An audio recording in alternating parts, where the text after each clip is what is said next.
सरकार के अंदर टकराव की स्थिति बनी हुई है। एकनाथ शिंदे की नाराजगी खबरें सामने आ रही हैं।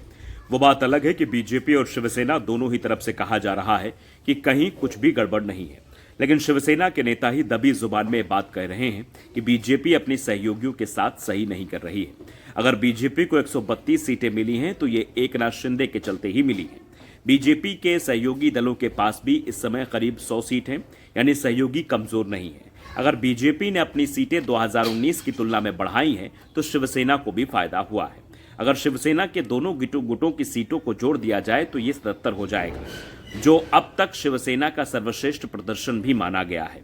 लेकिन शिंदे गुट के पास इनमें से 57 सीटें हैं, जबकि 2022 में जब शिंदे ने बगावत की थी तो उनके साथ सिर्फ 40 विधायक ही आए थे। ऐसे में शिंदे ने अपनी संख्या में 40% से ज्यादा इजाफा किया है। शिंदे अभी भी गृह मंत्रालय को लेकर अड़े हुए हैं। उन्होंने बीजेपी के सामने इतिहास खोलकर रख दिया है।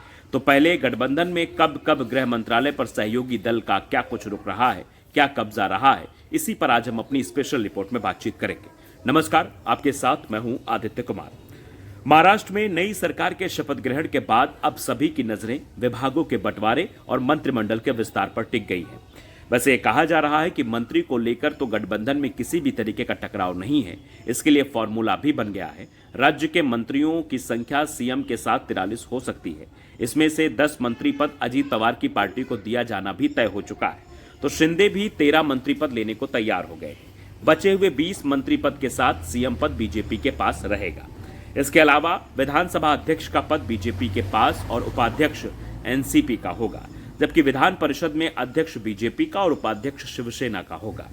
यानी विपक्ष का कोई भी पद सामने नहीं दिया जाएगा।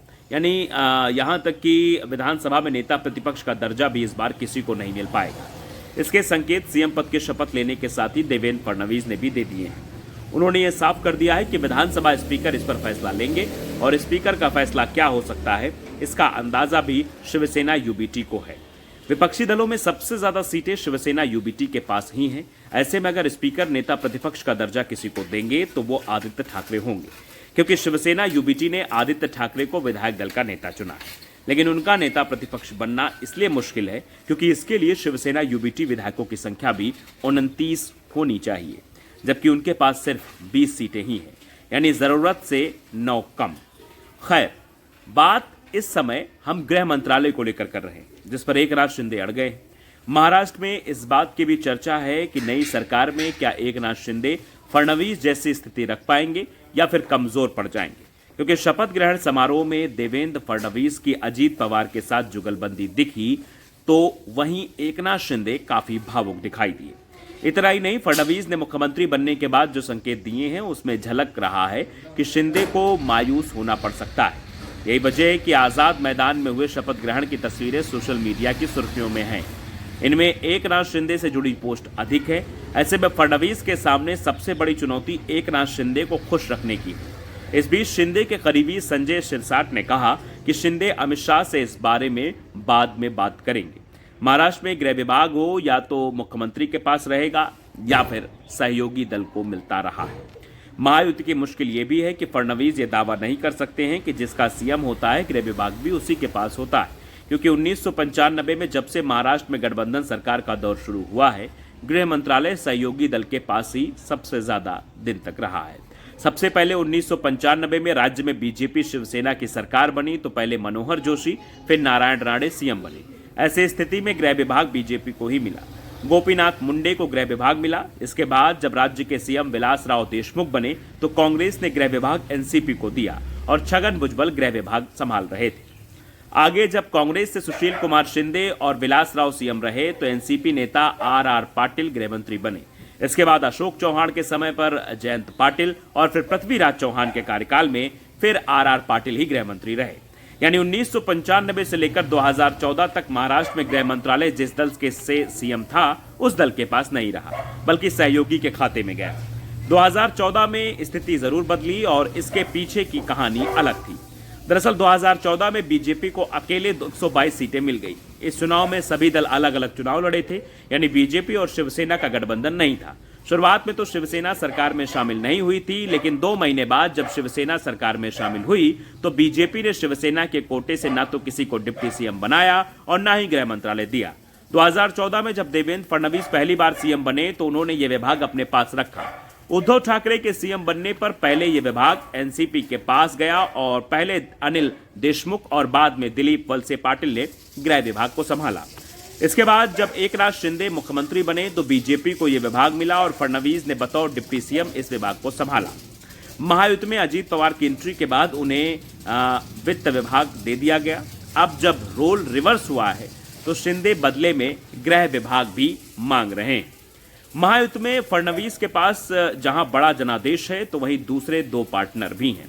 महायुति यानी कि एनडीए के पहले कार्यकाल में शिंदे गृह और फाइनेंस दोनों बीजेपी को दिए थे।